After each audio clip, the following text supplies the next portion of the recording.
Welcome to Mana's Seal YouTube channel. The previous video link is on the description box or on the top right card. Volume 16, The Half-Elf Godkin.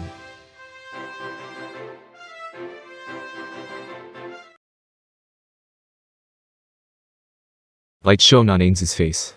The sunshine falling through the slight gaps made by the thick branches of the trees told him the weather would be good again today. With the sounds of their master's footsteps no longer audible to Or, she finally opened her mouth. Somehow Or sighed. When she was alone with Mare, it was impossible for her to keep up the act. This was bad. On that point, Mare wasn't really acting like he was acting. That's a little unfair, isn't it? Or gave him a reproachful stare. Well, what's wrong, sis? Nothing at all. It's nothing, okay? It wasn't as if anything would change by taking her anger out on him. Or regained control of herself and said what she was trying to say just a moment ago. Uncle looked like he was somehow having fun, didn't he? Mare nodded in agreement. To Or, that point was something she really didn't understand very well. She groaned. Her head cocked to the side as she asked a question. At any rate, he's been going to the chief pharmacist's place every day since we came to this village, but I wonder if there's any value in going that far. I wonder about that. But, you know. Since even I can't cast druid spells that make use of these trees, maybe they also have independently developed pharmaceuticals, right? Since that smart uncle of ours considers it interesting, that might be it, but in this kind of countryside village that's a little unbelievable, isn't it? In the first place, isn't it strictly the magic that makes use of these trees that you can't use? I wonder. If it were a different person, they might be able to use it, but I get the feeling that it's like domestic magic for me. It's probably elven magic that was independently developed in this world. But even so, if Uncle is going there every day, there would absolutely be value in just that, right? It was a sound argument that left her at a loss for words. Well, I guess that's probably it. Or looked up at the ceiling, and then once more turned her gaze to Mare. Then, I wonder why Uncle looks like he's having fun every day. It is probably that, right? I wonder if he is just having fun getting a hold of new knowledge information. Since Uncle really values information. Now I see. Uncle's like that, isn't he? That's probably the reason why everything moves according to his plans, right? It wasn't merely just that he was smart. That very attachment to information, what you could call a thirst for it, was probably connected to his wisdom to see through all.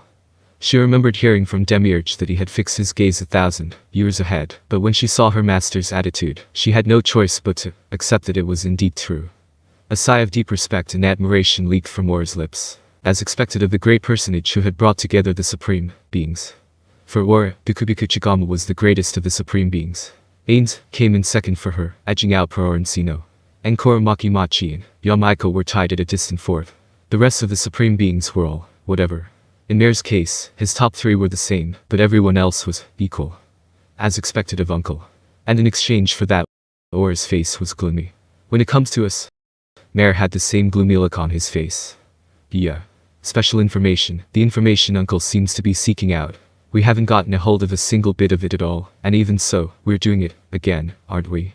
It can't be helped now, can it? Even I really hate playing house again, but then, what else do we have if we say we want to play a different game? There's no way we could lose, and if we lost on purpose, it'd be a bother if they thought we were making fun of them, wouldn't it? So for the time being, that means it'd be better for us to get along with them. The two of them were silent. As things stood, they would be playing house again. However, they didn't have the perfect excuse to refuse to play it, nor did they have an alternative idea for game to play. If this hadn't been an order from a supreme being, they might have said they weren't feeling well and avoided them, but they couldn't do that. For the time being, we know my abilities as a tamer don't work on dark elves, but that might be information that nobody else has verified until now. Seeing a bitter smile appearing on Mare's face, she continued. Incidentally, level 100 dark elves are included in that. Mare, upon remembering something, looked pretty disgusted. Under the sunshine that leaked through the gaps in the trees, Ainz was walking across a bridge that hung from a tree. From time to time, he would see a dark elf waving at him. Not only that, but the dark elf walking up to him from the opposite direction would talk to him, with a smile. Heading to the chief pharmacist's place again today, fearsome. Yes, that's right, Ainz answered smoothly. At first his fake name hadn't felt right to him, but even though only a few days had passed, he was already completely used to it. It's embarrassing, but my lack of talent is making my temporary master take a lot of time and effort to teach me. You possess wonderful talents as an arcane-type magic caster, fearsome. But, even so, it would be even more surprising if you also had talent as a pharmacist. It's the same thing as there being no one who excels as both a ranger and a druid. Ainz had killed a magical beast, a giant hypnotism python, that had approached the village using magic once. It was that course of events that led him to win deep respect from the dark elves of this village. And so it was with the people who came to talk to him, and the people who waved at him. In all of them, he could see the respect hidden within them. I feel better from hearing you say that. I would love to continue talking with you like this, but it is not as if I can keep my temporary master waiting, so if you would excuse me here. I am terribly sorry. I'm the one who should apologize for stopping you when you are in such a hurry. Exchanging no, I'm the one who. And other social pleasantries, Ainz started walking on. Finally, he arrived at the laboratory he had been frequently visiting these past few days. While calling out "I'm sorry I'm late," he entered the elf tree. It wasn't as if he was actually late. Rather, in this village, the only way of measuring the passage of time was individual intuition. Because of that, aside from the hunters, they had a loose sense of time, and hardly ever made promises based on it. Even still, they had a rough sense of it. Therefore, it wasn't like it had been specified that Ainz must absolutely come at this time. But even so, since he had been a little later than usual, he said it as a matter of courtesy. In fact, you're not really late though. A voice called back from inside. In the familiar sight of the workroom, the chief pharmacist with unfamiliar hand movements slowly, ever so slowly placed the ground medicinal herbs on a dish, without turning around to look at him. Ainz, taking a seat next to him, took the loaded dish and placed it on the scales. On the opposite side there were weights that had been placed on the scale. Unfortunately, they didn't balance the first time, so Ainz repeated the task of changing the weights several times, until they finally became even. After that, Ainz wrote down the mass of the weights on the stack of paper he had prepared. By all means, please continue. The chief pharmacist, who had been irritatedly watching Ainz place the weights, took the dish with the medicinal herbs in a rough fashion, and transferred them to another vessel. He was doing it carefully, but there was no way he could get all of the ground-up medicinal herbs off of the dish. A slight trace of the medicinal herbs, as well as the juice from crushing them, remained on the dish.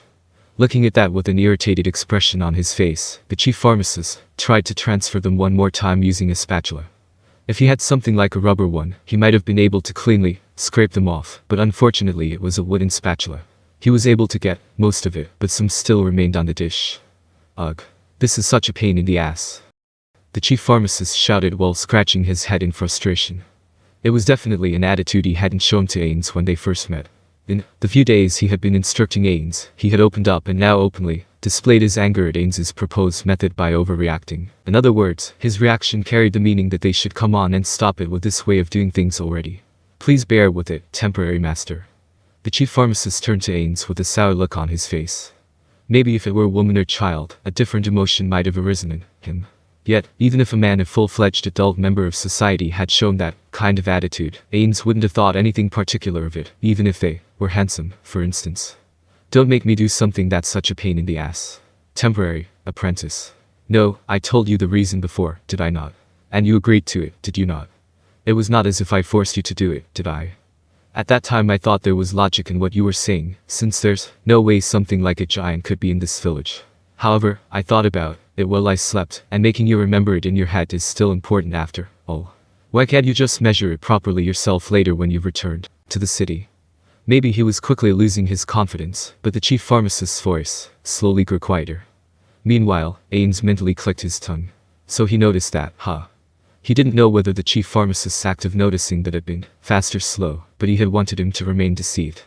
The reason why they were putting the medicinal herbs on a plate was because the chief pharmacist had tried to make Ainz remember it using his hands and tongue before.